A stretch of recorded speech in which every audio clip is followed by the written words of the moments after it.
sana. Unaendeleaje? Naendelea vizuri kabisa, sijui wewe. Naendelea vizuri. Mbona mambo nataka tuongee? Sawa. Naomba nisubiri mara moja. Naomba tukae hapa kidogo. Tuongee mawili matatu. Nipata. Karibu sana. Asante. Karibu. Karibu sana. Asante mtumishi.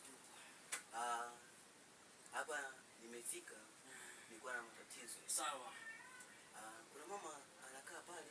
Mama. Kuna mama fulani hivi, bonge. Mweupe, mfupi hivi. Mama Zainabu huyo. Afu ni wewe huyo. Ni mtumishi wako? Yule alikuwa ni muumini wangu kabisa yule. Yule alikuja na matatizo. Hapo kuja na matatizo, nikamsaidia, tukaomba, Mungu akamfungua, akamsaidia.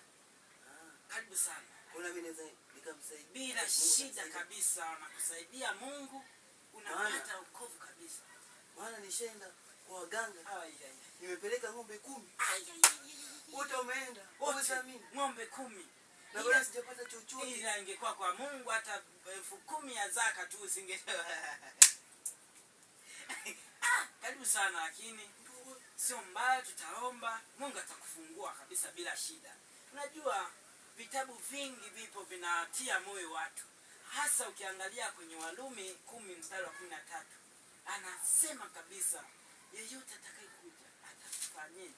Mungu anaokoa. Haleluya. Ngoja nikusomee kwanza kidogo uone jinsi Mungu anavyowaokoa watu. Ngoja tukusomee kwanza. Inasema kwa kuwa atakayelitia jina la Bwana ataokoka. Nasikia hiyo.